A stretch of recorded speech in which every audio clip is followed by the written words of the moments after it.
বিসমিল্লাহির রহমানির রহিম। দেশবাসী আসসালামু আলাইকুম। আমরা জিয়ার মাজারের কাছে অলরেডি চলে এসেছিলাম, কিন্তু দুঃখের বিষয় আমাদের আইন শৃঙ্খলা বাহিনী হয়তো আমাদেরকে ঢুকতে দিবে না, কারণ এটা কড়া নিরাপত্তা দিয়েছেন।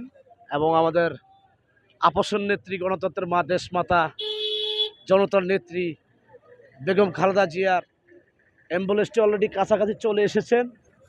এটাকে হয়তো ভিতরে নিয়ে আমরা হয়তো সাধারণ জনগণ যেতে পারবো না। আমরা হয়তো গেটের সামনে অলরেডি রাস্তার মুখে ব্যারিকেডে পড়ে গিয়েছি, আমাদের ক্ষমার দৃষ্টি দেখবেন। আমরা যেতে পারবো না, কারণ আইন শৃঙ্খলা বাহিনীর বিশেষ কড়া নির্দেশনা এবং যেভাবে ওনারা ঘাট দিয়েছেন, তাতে আমাদের সাধারণ জনগণ ভিতরে যাওয়ার কোনো অধিকার নেই। এবং ওখানে যারা বিএবি পার্সন, যে সরকারি মেধাবী অফিসার ভাইরা আছেন, তারাই একমাত্র ভিতরে ঢুকেছেন। এবং আমাদের 18 কোটি মেহনতি মানুষের কাছে একটি দোয়া থাকবে, সেটা হলো আপনারা সকলে দোয়া করবেন আমাদের আপসন নেত্রী, গণতন্ত্রের মা, দেশমাতা বেগম খালেদা জিয়ার জন্য। আল্লাহ পাক রব্বুল আলামিন যেন ওনাকে ব্যস্ত নসিব করে, এবং ওনার রুহের মাগফিরাত কামনা করছি। এবং উনি কিন্তু এই বাংলার জমিনে মিথ্যার কাছে পরাজিত হয়নি, এবং মিথ্যাকে উনি স্বীকৃতি দেয়নি। এই বাংলাদেশের সত্যবাদী, ত্যাগী নেত্রী, জনতার নেত্রী, সাহসী নেত্রী, প্রতিবাদী নেত্রী, আপসন নেত্রী গণতন্ত্রের মা বেগম খালেদা জিয়া ছিলেন। আজকে আমাদের বাংলাদেশের শ্রমজীবী মানুষ, মেহনতি মানুষ, আমার শ্রমিক ভাইদেরকে, কৃষক ভাইদেরকে, এবং কি আমাদের বাংলাদেশের প্রত্যেকটি মেহনতি ভাইদেরকে একা রেখে উনি এই দুনিয়া ছেড়ে ওই দুনিয়ায় চলে গিয়েছেন। ইন্না লিল্লাহি ওয়া ইন্না ইলাইহি রাজিউন।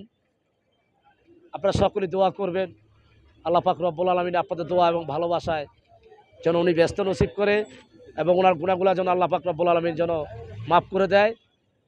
এবং আমরা হয়তো ভিতরে ঢুকতে পারবো না, আমরা বাইরে পিছিয়ে আছি, হয়তো কিছুক্ষণ থেকে তারপরে বসতে পারবো। এবং আমাদের যে গাড়িটি, ওটা অলরেডি কাছাকাছি মনে চলে এসেছে। ওই যে আমাদের গাড়ি অলরেডি চলে এসেছে। এই দেখেছেন তো, গাড়ি দেখাতে পেরেছে কিনা জানি না, যে গাড়ি চলে এসেছে, দেখেছেন আপনারা? ওই যে গাড়ি যাচ্ছে, আমাদের দেশনেত্রী বেগম খালেদা জিয়ার গাড়ি। এবং আমাদের আইন শৃঙ্খলা বাহিনীর গাড়িও ছিল। আমাদের ভারপ্রাপ্ত চেয়ারম্যান জনাব তারেক রহমান সাহেব মনে পিছনে আছে, উনি মনে আসতেছে। এবং এই যে আমাদের সরকারি অফিসারের গাড়ি অলরেডি চলে এসেছে। আপনারা সকলেই দেখুন, দেখাতে পেরেছে কিনা আমি জানি না। ইনশাআল্লাহ আমাদের ভারপ্রাপ্ত চেয়ারম্যান জনাব তারেক রহমান সাহেবও আসবে, এবং আমাদের মেধাবী গর্জিয়াস অফিসার ভাইরা আছেন, ওনারা সবসময় নিয়োজিত আছেন আমাদের বাংলাদেশের প্রত্যেকটি মেহনতি মানুষের সেবায়, এবং কি আমাদের বাংলাদেশের সেবায়। আমাদের আইন শৃঙ্খলা বাহিনী এবং আমাদের মেধাবী গর্জিয়াস অফিসার ভাইয়েরা, এবং আমাদের যে ভিআইপি পার্সন যে অফিসার ভাইরা আছেন, সকলে চলে এসেছেন। এবং আমাদের সেনাবাহিনীর যে মেধাবী গর্জিয়াস অফিসার ভাইয়েরা আছেন, সকলেই কড়াভাবে, সুন্দরভাবে ওনারা যেভাবে ডিউটি দিয়েছেন। আমরা হয়তো ভিতরে ঢুকতে পারবো না, তারপর চেষ্টা করে যাচ্ছি। যদি ঢুকতে পারি কি না আপনারা সকল দেশবাসী দেখবেন। যদি ঢুকতে পারি তাহলে আপনাকে দেখাতে পারবো, আর না ঢুকতে পারলে তো আমি হয়তো বাইরে পেশে থাকবো। ইনশাল্লাহ সকলে দোয়া করবেন। আমাদের লাইফের সাথে যুক্ত হয়েছেন, দেখেছেন, হয়তো অনেকে দেখাতে পেরেছে কিনা আমি জানি না। ইনশাল্লাহ আমাদের সকল ভাইদেরকে দেখবেন, এবং আমাদের বেবি পার্সন যে অফিসার ভাইরা আছেন, সকলে ইনশাল্লাহ ভিতরে যাচ্ছে।